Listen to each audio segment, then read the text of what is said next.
honourable member for oral questions, questions orales. The honourable member for Regina Capel.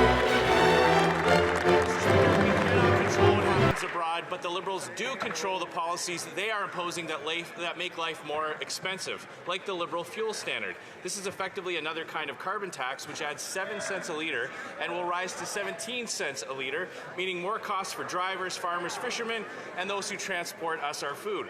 The Liberal Prime Minister is also hiking the industrial carbon tax on steel, aluminum, plastic, and farm equipment. These costs are imposed at home, not abroad, and paid for by Canadians. When will the Liberals accept responsibility for what they can control and cancel their policies that make life more expensive for Canadians?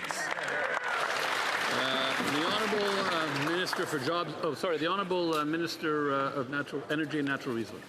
Mr. Speaker, Canada is an energy superpower, and last year Canadian oil production reached a record high.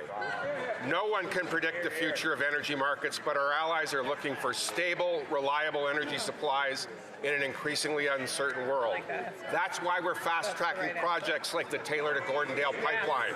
That's why we're fast-tracking projects like the Sunrise expansion. That's why the TMX optimization is moving forward. Mr. Speaker, we are helping solve the world's affordability problem. The honourable member for Regina Capel. Well, let's look at the facts. Among the G7, under this Liberal Prime Minister, Canada now has the worst food price inflation and the only economy that's shrinking. All of this has gotten worse since he became Prime Minister. Instead of helping lower prices by cancelling Liberal taxes, he's driving them even higher. When companies who process, transport, store, or sell food pay more, who does he think all those costs get passed on to? We cannot control what happens in other countries, but we can absolutely control whether or not to drive prices higher with tax increases. Why not at least give Canadians a break from Liberal taxes and cancel the fuel standard tax and the industrial carbon tax?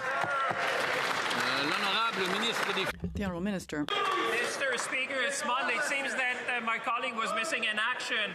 Mr. Speaker, in fact, we're taking back control. The first thing we did was to cut tax for 22 million Canadians, Mr. Speaker. That is the very first thing we did.